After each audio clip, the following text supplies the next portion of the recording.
इस मिज़ार का नाम, इस दरबार का नाम जिन्नात तैयार किया। ये मिज़ार जोड़े अपने उठां वाले बंदे होंगे, ये खाना बदोश लोग, बोतल क्या बिस्कुट हर चीज़ रोटी छोटी क्लियर मुकम्मल खाना तैयार मिलता है। ये साइड आती पई है, ये साइड कबीर वाल दी रूम दी पई है, तो उस तो बाद ये जाती पई है अग्गा नवा शहर हो गया, सलार वैन हो गया, कान तक लिंक देंदी है।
अस्सलाम वालेकुम जनाब, मैं हाँ मोहम्मद जुल्फ़कार, तुम चैनल वेदे पे हो वेलकम व्लॉग्स। उम्मीद करें भी सारे ठीक ठाक हो सो। अल्हम्दुलिल्लाह मैं भी ठीक हाँ जनाब। इसे दुआ दे नाल अज दा नवा व्लॉग करेने है शुरू। तो हुण ये गल तुम सोचेंदे पे हो सो बई ये भाई इकबाल ते जुल्फ़कार ये बहिंदे हुण अज कीदे पैन, लेकिन अज दा सफ़र जिहड़ा है वह भी बड़ा मज़ेदार होने वाला है। अज दा जिहड़ा शुगोले पिया वह भी विखाईसा, ते जिहड़ा ट्रैवलिंग के दौरान तुहानू नज़ारे वो भी विखाईसा, कुछ काम काज हो गए, देहाती लोग हो गए, सारा कुछ अज मुकम्मल A to Z विखाईसा। ते अल्हम्दुलिल्लाह सानू तकरीबन अपने सिटी तो 12 मिनट 15 मिनट सफ़र करने तो बाद असा पहुँच जाए हैं आसमाबाद सिटी दे। देहात पमदा है, सिटी तो ना होया, कस्बा है, शहर है, वो नाल आए खलोते हैं 12-15 मिनट तो बाद तकरीबन। तो हुण जनाब अग्गां दा सफ़र शुरू करेने हैं। अग्गा मुड़ दसे सब चौखा सफ़र हो गया, कितना सफ़र हो गया, सारा गलबात तुहानू मुकम्मल दसे।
अच्छा वीवर्स, ये जी पुल वेखी ने यह है कुकड़टे शहर के विच, यह बहुत पुरानी पुल।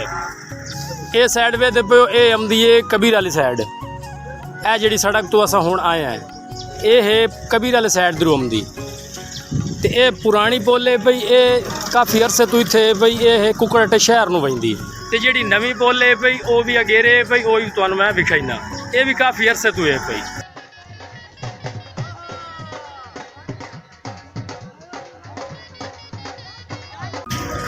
अच्छा वीवर तो भी खाइए तो पुरानी पुल आई पई, लेकिन ये दोबारा उस तो बाद काफ़ी अरसा तक बाद मुड़ ये नवी पुल बनी है।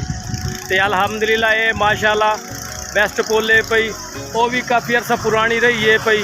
उस तो बाद जाके तो ये तैयार हुई है। ये ए साइड आती पई है, ये साइड कबीरल दी रोम दी पई है। तो उस तो बाद ये जाती पई है अग्गा नवा शहर हो गया, सलार वैन हो गया, कान तक लिंक देंदी है।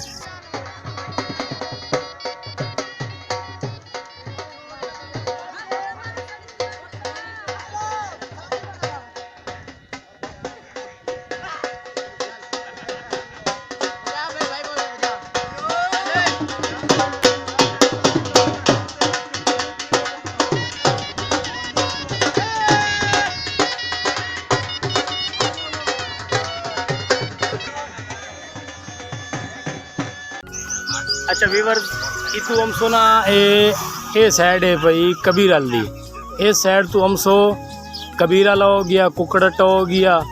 इस साइड तो तुम हम सो ये देहात दा होटल ते इत्थे भाई लियाकत दा होटल है भी आ। अलहमदुलिल्लाह क्या इतने बड़ी फेमस है भाई। तो जिसले भी आओ भाई लियाकत कोलू क्या लाजमी तुसा पीवनी है। ते कोई शहरदारी वाला होटल कोई नहीं है पिया, 24 घंटे इतने रौनक लगी रह वेंदी है। ये देहात दा होटल है। उस्ताद लियाकत बड़ी मेहरबानी, हाथ ला दियो। ये जनाब उस्ताद लियाकत दा होटल है पिया।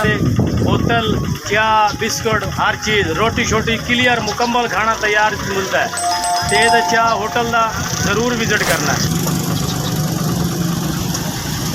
अलहमदुलिल्लाह जनाब मेरे पे छां उतों तले बजुर्गों की जनाब बैठका ये माहौल किदा ही नहीं लभदा। अलहमदुलिल्लाह देहात लभसी ते हुण जनाब अग्गा अपना सफ़र शुरू करने।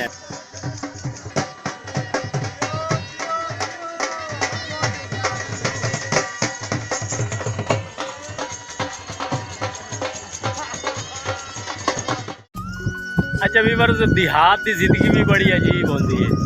शोर शराबा इतने होता कोई नहीं, सकून माहौल होता है, बहुत सकून माहौल ते हरियाली तो बेबहा है भाई। जदा फसलां खाली हो जावन, खेत खाली हो जावन, उस तो बाद जेडे देहात के लोग होंदे ने बिल्कुल सादे ते सिंपल होंदे। लेकिन एक गल मैं नोट की है भी देहात दे विच जेड़ा कोई रूल कोई नहीं है पिया। मोटरसाइकिल का किसी के सिर ते वेख लो हेलमेट तुहानू ना लभसी, लेकिन सकून है सादे लोग होंदे न पे।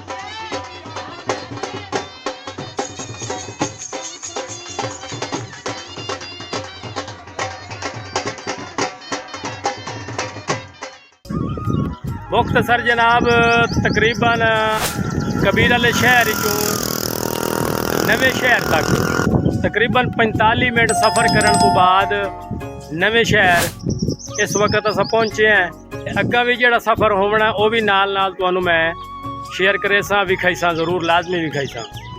लेकिन ये है कि देहात का माहौल बड़ा ही स्वादी होंदा है, खुशगवार होंदा है।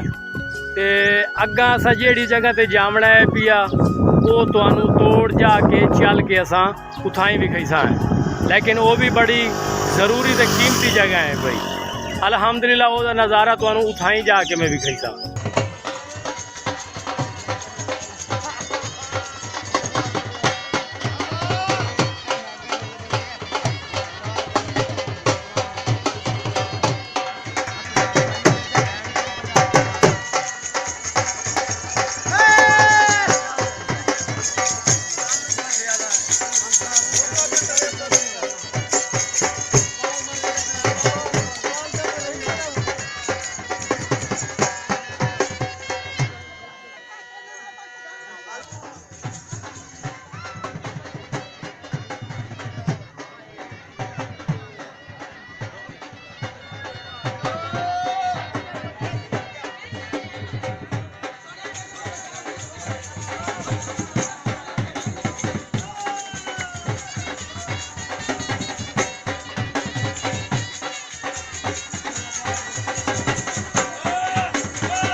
बचड़े अली दे सरदार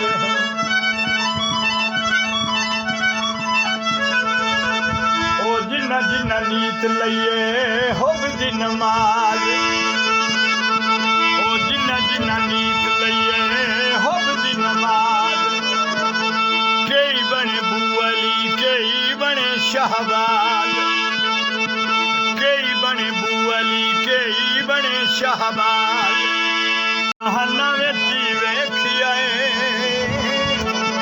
बचड़े अली दे सरदार ओ जिन्ना जिन्ना इन्ना कोलों पिनिया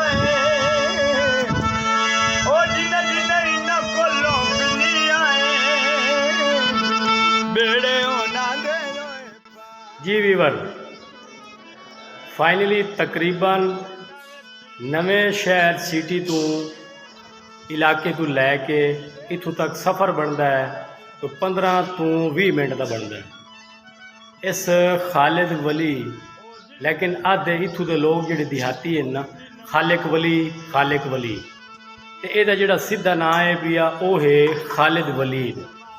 इस मज़ार का नाम इस दरबार का नाम ते तकरीबन इसका वाकया सुनाइंदे इत्थों वाले कि जिन्नात तैयार किया ये मज़ार जिन्नात इंज मज़ार तैयार किया भी रात की तरीकी है जो मज़ार तैयार करेंदे हैं ते लेकिन जदा वो मज़ार एक रात को तैयार कर रहे हैं तो जिहड़े अपने उठां वाले वधे होंदे ये खाना बदोश लोग इन्हां दी एक माई हाई उस झगड़ा मरेंदी बैठी आई विच लेकिन इत्थों के मकामी लोग जिहड़े दसेंदे पे ते वो झगड़ा मरेंदी बैठी आई उस झगड़े दे विच जिन्नात तैयार कर रहे हैं काम कर रहे हैं ये मज़ार तैयार होंदा भी आई उन्हें रोकिया कि माई ये काम ना कर उस माई ना रुकी लेकिन उतों दे हो गया दे होने दे विच उन्हें बद दुआ दे दी कि माई तेरा इो दुध की खीर ही रासी